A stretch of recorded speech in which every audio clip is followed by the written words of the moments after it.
লালমনিরহাটের হাতীবান্ধা উপজেলার ভেলাগুড়ি বোর্ডের হাট এলাকায় অটো থামিয়ে চালক ও যাত্রীদের মারধরের অভিযোগ উঠেছে মাসুদ রানা ও সুমন নামে দুই যুবকের বিরুদ্ধে। সোমবার রাতে এ ঘটনা ঘটে। মাসুদ রানা ভেলাগুড়ি ইউনিয়ন পরিষদের গ্রাম পুলিশ রফিকুল ইসলামের পুত্র। পার্শ্ববর্তী কালীগঞ্জ উপজেলার মৌজা শাখাতি এলাকার বাসিন্দা ভুক্তভোগী ফজলুল হক পরিবারের অভিযোগ, আমার ভাইস্টার বিয়ে, মেয়ের গায়ে হলুদ দেওয়ার জন্য অটো দিয়ে ওরা যাইতেছে। তারা যাওয়ার পরে রাস্তায় কালডু বাজার পার হয়ে একটা রাস্তা ভাঙা ছিল, ওইখানে আমার ওই রফিকুল চৌধুরীর ছেলে মাসুদ, উনি নাকি ছাড় চেয়েছে, ছাড় দিতে পারে নাই রাস্তা ভাঙার কারণে।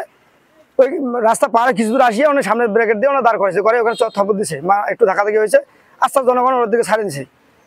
দেওয়ার পরে কিছুক্ষণ পরে উনি ফোন দিয়ে এখানে বুড়ে হাটে লোকজন জড়ো করিয়া, উনি কয়েকটা লোক সহ উনি আসি এখানে গাড়ি অ্যাটাক করিয়া ড্রাইভারকে টানিয়া অনেক ডাং মার করছে। এখন আমার এক ভাসদিজি, ওর নাম হলো ফরিদা, ওনার গলার একটা চেন ছিল আড়ানা, চেনটা উনি ছিঁড়ে নিছে।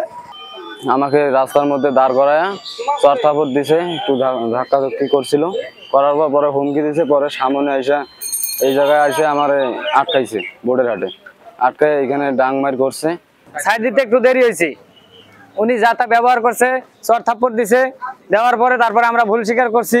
পরে বোর্ডের হাট আসি মনে করেন এই জায়গায় বলছে যে দাঁড়া, পরে দাঁড়াইছে। তারপরে উনি লোকজন ডাকছে, অনেক ফোন দিয়া মনে হয় 15-20 জন ডাকছে। ডাকার পরে উনি লোকজন দিয়ে ওই অটো চালককে শার্টের কলার ধরে অটো থেকে নামিয়ে নিয়ে আসছে। নামিয়ে নিয়ে আসার পরে আমি সঙ্গে সঙ্গে পিছনে পিছনে আসছি।